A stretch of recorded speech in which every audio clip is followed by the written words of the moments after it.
ফলতায় যে জিহাদিরা থানা ঘেরাও করেছিল জাহাঙ্গীর খানের মুক্তির দাবিতে, তাদেরকে নিয়ে আমাদের মুখ্যমন্ত্রী কি বলছেন শুনুন। একজন মাফিয়া স্ত্রীর নেতৃত্বে পুলিশ এবং প্যারামিলিটারিকে আক্রমণ করতে গেছিল। আমি এখানে এসপি সাহেব আছেন, আমি বলে গেলাম ভিডিওতে যতগুলোকে ছবিতে দেখা গেছে কেউ যেন বাড়িতে না থাকে, তাদেরকে আইনের আওতায় আনতে হবে এবং ভারতীয় ন্যায় সংহিতার অন্তর্গত রাষ্ট্রবিরোধী কার্যকলাপের যে ধারা আছে, আমি পুলিশ মন্ত্রী হিসেবে আপনাকে নির্দেশ দিচ্ছি, সেই ধারাতে এমন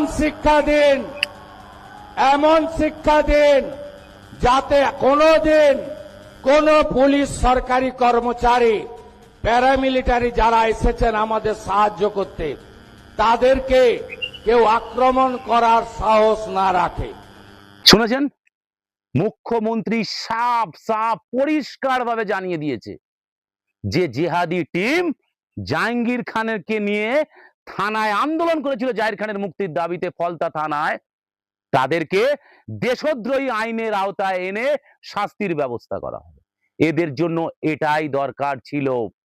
বিগত দিনের মমতা ব্যানার্জির জিহাদি সরকার এদেরকে এতটা মাথায় তুলে রেখেছিল সংখ্যালঘু তোষণের নামে, এরা পুলিশকে ভয় পেত না, এরা প্রশাসনকে ভয় পেত না, এরা কথায় কথায় থানা ঘেরাও গাড়ি ভাঙচুর ইচ্ছা মতো করে গেছে। এবার উপযুক্ত জায়গায় এরা পড়েছে, এইবার এরা বুঝবে প্রশাসন কি জিনিস, প্রশাসনের ভয় কাকে বলে। একটা একটা করে খুঁজে বের করে হবে। অলরেডি মুখ্যমন্ত্রী ঘোষণা করে দিয়েছে যারা সিএর আন্দোলনের নামে বাস ট্রেন পুড়িয়েছিল, ভাবুন তো কি তাণ্ডব আমরা দেখেছি, কি তাণ্ডব মনে করে দেখুন। সিএ আন্দোলনের নামে কিভাবে একটার পর একটা ট্রেনকে এরা পুড়িয়েছিল। এরা ভেবেছিল ট্রেনগুলো এদের বাবা গেলে সম্পত্তি, ইচ্ছা মতো এরা পুড়িয়েছে ভেঙেছে, কিচ্ছু করেনি আমাদের এই মমতা ব্যানার্জির, মমতা বেগমের জিহাদির সরকার। এইবার এরা তিলে তিলে তিলে টের পাবে সরকার কি জিনিস, প্রশাসন কি জিনিস।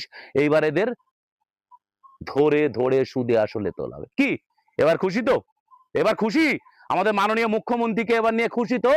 এই জন্যই তো আপনারা মুখ্যমন্ত্রীকে ভোট দিয়েছেন, বিজেপি সরকারকে ভোট দিয়েছেন।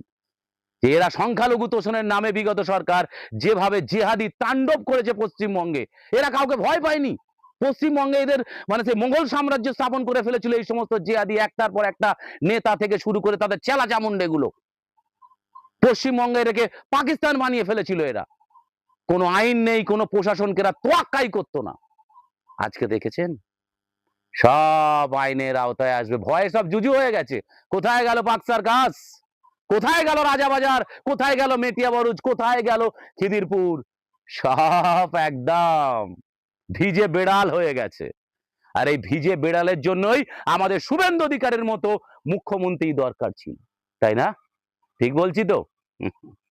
জয় হিন্দ, ভারত মাতা কি জয়।